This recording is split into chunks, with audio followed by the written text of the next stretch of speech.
Hello students, आज हम लोग जे एडवांस 2017 में पूछे गए क्वेश्चन को डिस्कस करते हैं। देखिए क्वेश्चन क्या है। One wheels a circular ring mass M radius R near the tip of one's finger as shown in figure 1। देखिए एक रिंग है जिसका मास एम है और रेडियस आर है, और इसको इस तरह से ऐसे अंगुली पर घुमाया जा रहा है। वही डायग्राम यहाँ दिया हुआ है। अब आगे क्या बोल रहा है, देखिए in the process the finger never lose contact with inner rim of the ring। इस रोटेशन के प्रोसेस में रिंग और फिंगर का कांटेक्ट कभी लूज नहीं हो रहा है। The finger traces out surface of a cone. ये जब ऐसे घूमेगा तो ये कह रहा है कि ये फिंगर जो है ये कोन पर, ये सर ऐसे मान लीजिए फिंगर है, ये कोन को ट्रेस कर रहा है, ऐसे कोन को ट्रेस कर रहा है। Shown by dotted line, dotted line से ये कोन दिखाया गया है। फिंगर इसी कोन के अलोंग ऐसे घूम रहा है, ऐसे ये मान लीजिए फिंगर है तो ये ऐसे घूम रहा है। यही कोन यहाँ दिखाया है डायग्राम में डॉटेड लाइन से। The radius of path traced out by the point where ring and finger is in contact is a small R.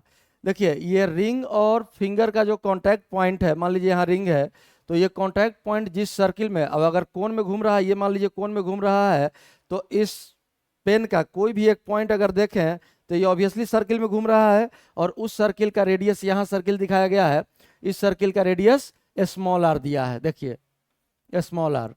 The finger rotates with angular velocity omega naught. अब finger के rotation का angular speed दिया हुआ है कितना, omega not.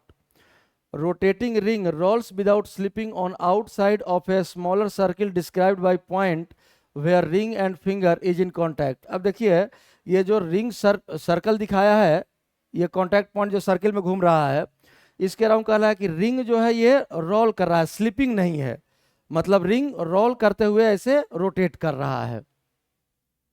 The coefficient of friction between ring and finger is mu.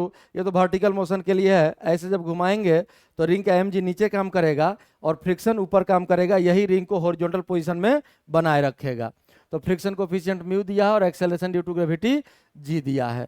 अब जरा इस सिचुएशन को पहले समझते हैं, हम लोग एनालाइज करते हैं थोड़ा कि ये जो रिंग है एक्चुअल में, और ये जो रिंग है जो m मास है और रेडियस r है, इन दोनों के एंगुलर स्पीड में क्या रिलेशन होगा। सबसे पहले तो हम लोग को ये समझना होगा, क्योंकि यहाँ जो ये मान लीजिए ये पेन अगर फिंगर है तो ये जो ऐसे घूम रहा है, इसका एंगुलर स्पीड ओमेगा नॉट दिया है, तो क्या इस रिंग का भी एंगुलर स्पीड ओमेगा नॉट ही होगा। पहले इस बात को हम लोग समझते हैं। देखिए यहाँ एक डायग्राम दिखाएं यहाँ छोटा सा, इसमें ये जो है आपका, ये जो पोजीशन डायग्राम में फिगर क्वेश्चन के डायग्राम में दिया है, जो ये देखिए ये रिंग है, और ये रिंग जो मास m और रेडियस r, और ये पॉइंट ऑफ कांटेक्ट जिस सर्किल में घूम रहा है वो सर्किल दिखाया है। तो यहाँ जो ये सिचुएशन है, देखिए इनिशियल एक किसी टाइम पर पोजीशन ये है, यही सेम सिचुएशन है। अब जब ये रोटेट करते हुए ये कांटेक्ट पॉइंट जब यहाँ है तो सर्किल का सेंटर देखिए यहाँ है, यही यहाँ दिखाया गया है। ये आप मान लीजिए कि पॉइंट नंबर 1 है, कांटेक्ट पॉइंट 1, तो यही है आपका पहला सर्किल जिसका सेंटर यहाँ है, रिंग ये इस पोजीशन में है। अब अगर ये रिंग रोटेट करते हुए इस तरफ आता है, इस तरफ अगर आता है, इसको हम लोग ऐसे दिखाएं तो जरा देखिए ये कांटेक्ट पॉइंट यहाँ आया, यहाँ से यहाँ कितना एंगल घूम गया, ये रफली हम लोग 90 डिग्री का रोटेशन दिखा रहे हैं। तो रिंग भी आपका ध्यान से देखिए, रिंग भी 90 डिग्री रोटेट कर गया, रिंग भी यहाँ से यहाँ पहुँच गया, ये सेंटर इधर चला आया। वही यहाँ ये अगर कांटेक्ट पॉइंट 2 ये पहला का सेंटर था तो ये ऊपर वाला रिंग हो गया, ये रिंग 2 और ये रिंग का सेंटर हो गया, थोड़ा ऊपर नीचे हो सकता है रिंग का सेंटर, ये रिंग 2 का सेंटर और कांटेक्ट पॉइंट यहाँ आ गया उस फिंगर के साथ। अगर ये रोटेट करते हुए फिर से ये रिंग अगर यहाँ से कांटेक्ट में आ जाए, ये सिचुएशन यहाँ, तो देखिए यहाँ जब कांटेक्ट पॉइंट हुआ तो रिंग 3rd यहाँ आ गया, मतलब रिंग का सेंटर ये लगभग इधर होगा। तो ध्यान से देखिए ये जो कांटेक्ट पॉइंट है ये भी कितना एंगल रोटेट किया, पाई, और उतने ही टाइम में ये रिंग भी कितना एंगल रोटेट कर गया, ये भी पाई। और ध्यान से देखिए तो इस रिंग का जो एक्सिस है, रिंग का अपना ज्योमेट्रिकल एक्सिस, ये भी इस सर्किल में घूम रहा है और कितना एंगल रोटेट किया, पाई। इसका मतलब क्या है, कि जिस एंगुलर स्पीड से फिंगर ये रोटेट कर रहा है, सेम उसी एंगुलर स्पीड से ये रिंग भी रोटेट कर रहा है, और उसी एंगुलर स्पीड से इस रिंग का ज्योमेट्रिकल एक्सिस भी रोटेट कर रहा है।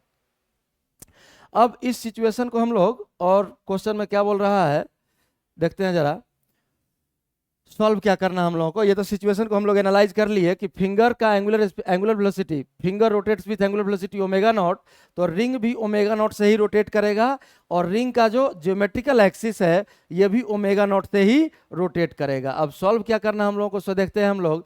यहाँ पैराग्राफ है, ये 2 क्वेश्चन सॉल्व करना है इसमें।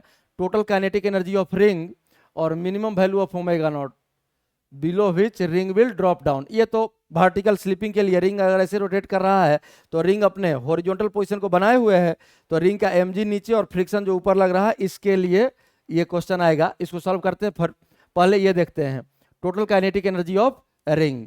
तो यहाँ हम लोग ये जो सिचुएशन समझे अभी, उसी को एक बार और ड्रॉ कर लेते हैं, सिर्फ एक पोजीशन, अब पूरे सिचुएशन से मतलब नहीं है। अब एंगुलर स्पीड तो हम लोग देख ही चुके हैं, ये रिंग ओमेगा नॉट से घूम रहा है, ये रेडियस दिया हुआ है r। तो देखिए ये जो एक्सिस है, ये एक्सिस तो फिक्स हो गया, और इसी एक्सिस के अबाउट ये रिंग का जो एक्सिस है ये रोटेट कर रहा है, और किस एंगुलर स्पीड से, ओमेगा नॉट के एंगुलर स्पीड से। रिंग तो रोटेट कर ही रहा है। तो यहां से यहां अगर हम लोग डिस्टेंस देखें तो ये डिस्टेंस कितना हो जाएगा, यहां से यहां तक रिंग का रेडियस r, और ये रेडियस तो स्मॉल r है, तो ये डिस्टेंस, ये रेडियस कितना हो जाएगा, capital R minus small r।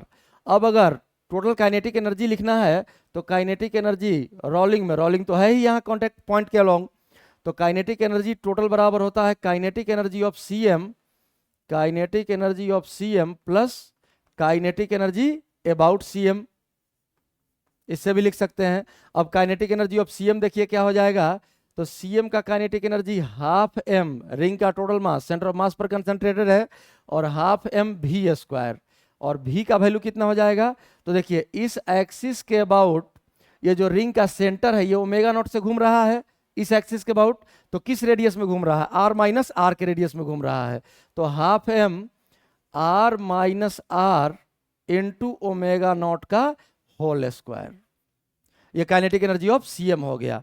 और plus kinetic energy about Cm जब लिखना है तो हाफ आई, रिंग का मोमेंट ऑफ इनर्शिया कितना है इसके एक्सिस के अबाउट, mr स्क्वायर, तो हाफ आई, और रिंग का रोटेशन भी किस एंगुलर वेलोसिटी से है, ओमेगा नॉट से ही है, तो हाफ आई ओमेगा नॉट का स्क्वायर, ये काइनेटिक एनर्जी लिख सकते हैं हम लोग। तो ये टोटल काइनेटिक एनर्जी का वैल्यू क्या आ गया, 1/2 m omega naught square common आ गया, और ब्रैकेट में आ जाएगा, बचेगा आपका r माइनस r का स्क्वायर और प्लस r स्क्वायर, यही टोटल काइनेटिक एनर्जी हो गया। अब देखिए इस क्वेश्चन को एक भी ऑप्शन यहाँ मैच नहीं कर रहा है, और इसी वजह से इस क्वेश्चन को IIT बोनस किया था, क्योंकि कोई ऑप्शन मैच नहीं कर रहा था। अगर इसी में क्वेश्चन में इंफॉर्मेशन गिवन होता कि small r much smaller than capital R, if, ये दिया हुआ नहीं है, इफ अगर ये एजम्पशन लिया रहता small r much smaller than capital R, तो यहाँ हम लोग स्मॉल r को नेग्लेक्ट कर देते, और तब ये r square plus r square, 2r square, 2 और 2 कैंसिल हो जाता, m omega naught square r square, और तब ये पहला ऑप्शन जो है ये मैच कर जाता। लेकिन ये एजम्पशन नहीं दिया था, इसीलिए IIT इस क्वेश्चन को बोनस किया है, क्योंकि इसका जो काइनेटिक एनर्जी आया है ये कोई भी ऑप्शन मैच नहीं कर रहा है। खैर यहां देखिए एक चीज और आप कर सकते थे काइनेटिक एनर्जी लिखने के लिए, ये एक्सिस जो इस कांटेक्ट पॉइंट रिंग और फिंगर का जो कांटेक्ट पॉइंट जिस सर्किल में घूम रहा है, इस सर्किल के सेंटर से जो एक्सिस पास हो रहा है ये तो स्टेशनरी है, ये रुका हुआ है, तो इस पूरे मोशन को हम लोग ये भी कह सकते हैं कि इस एक्सिस इस स्टेशनरी एक्सिस के अबाउट मोशन है, मतलब फिक्स्ड एक्सिस रोटेशन है, ये मूविंग एक्सिस रोटेशन नहीं है। इस एक्सिस का अगर बात करें जहां से कलम पास करा रहे हैं, ये कांटेक्ट पॉइंट जिस सर्किल में घूम रहा है इसके सेंटर से जो एक्सिस पास होगा, इस एक्सिस के अबाउट हम लोग कह सकते हैं कि पूरे रिंग का मोशन क्या है, फिक्स्ड एक्सिस रोटेशन है। और फिक्स्ड एक्सिस रोटेशन के केस में टोटल काइनेटिक एनर्जी क्या होता है, तो हाफ, और इस एक्सिस के अबाउट मोमेंट ऑफ इनर्शिया लिखना होगा, तो पैरेलल एक्सिस थ्योरम तो जानते हैं, पैरेलल एक्सिस थ्योरम में mr स्क्वायर ICM और प्लस md स्क्वायर, डी का वैल्यू r माइनस r है, तो ये वैल्यू कितना हो जाएगा, एम आर स्क्वायर और प्लस एम डी का वैल्यू है आर माइनस आर का होल स्क्वायर। ये टोटल काइनेटिक एनर्जी और एंगुलर स्पीड तो ओमेगा नॉट देख ही चुके हैं, तो एंगुलर स्पीड ओमेगा नॉट का स्क्वायर। यहाँ से भी अगर m कॉमन ले लें तो सेम वैल्यू जो यहाँ आया है वही आ जाएगा 1/2m R square plus R minus R का होल स्क्वायर, और ये ब्रैकेट में रहेगा इनटू ओमेगा नॉट स्क्वायर। तो दोनों में से किसी भी मेथड से इसका काइनेटिक एनर्जी हम लोग लिख सकते थे। यही रोटेशन वाला सिचुएशन है, काइनेटिक एनर्जी का वैल्यू यही होगा। अब अगला क्वेश्चन देखते हैं इसमें, question number 18, minimum value of omega naught below which ring will drop down. तो ये तो अभी बता ही है कि रिंग अगर इस पोजीशन में, यही मान लीजिए फिंगर है और इस पोजीशन में अगर रोटेट कर रहा है, इसके चारों तरफ रिंग भी रोटेट कर रहा है, तो इस हॉरिजॉन्टल पोजीशन को मेंटेन किए हुए है, तो जरूर वर्टिकल डायरेक्शन में इक्विलिब्रियम है, mg नीचे और फ्रिक्शन ऊपर। तो वर्टिकल इक्विलिब्रियम के लिए लिख सकते हैं for vertical equilibrium we can write F equals mg। अब फ्रिक्शन का कोई भी वैल्यू हम लोग जानते हैं less than equal to mu s N, तो म्यूएस का वैल्यू तो क्वेश्चन में म्यू दिया हुआ था, म्यू और नॉर्मल, तो नॉर्मल तो अब रोटेटिंग फ्रेम है तो सीरो force M omega square R, कितने रेडियस के सर्किल में घूम रहा है, आर माइनस आर, तो ये हो जाएगा M omega naught square into R minus R. अब यहाँ से देखिए ओमेगा नॉट का मिनिमम वैल्यू पूछ रहा है, तो जरा ओमेगा नॉट पर कंडीशन हम लोग निकाल लेते हैं। ओमेगा नॉट का स्क्वायर, ये ग्रेटर देन इक्वल टू आ गया, omega naught greater than side में है, तो greater than equal to square है यहाँ, तो ओमेगा नॉट जब लिखेंगे तो रूट आ जाएगा, और क्या बचेगा देखिए यहाँ से m कैंसिल हो गया और ये आ जाएगा g by mu R minus R, G by mu R minus R. तो ओमेगा नॉट का वैल्यू इस राइट साइड के वैल्यू से बड़ा या बराबर होना चाहिए, तो मिनिमम वैल्यू कौन सा हो गया, जो इक्वल है, क्योंकि बाकी सारा वैल्यू क्या हो जाएगा ओमेगा नॉट का, इस राइट साइड के expression root under G by mu R minus R से बड़ा होगा, तो मिनिमम वैल्यू यही सेम रह जाएगा G by mu R minus R. ये आपका ऑप्शन ए सही आंसर है। तो यही इस क्वेश्चन का सॉल्यूशन है। आप लोग क्वेश्चन पहले देख लीजिए, ये क्वेश्चन था, इस पेज में तो कुछ है नहीं, सिर्फ क्वेश्चन है, और ये आपका सॉल्यूशन है।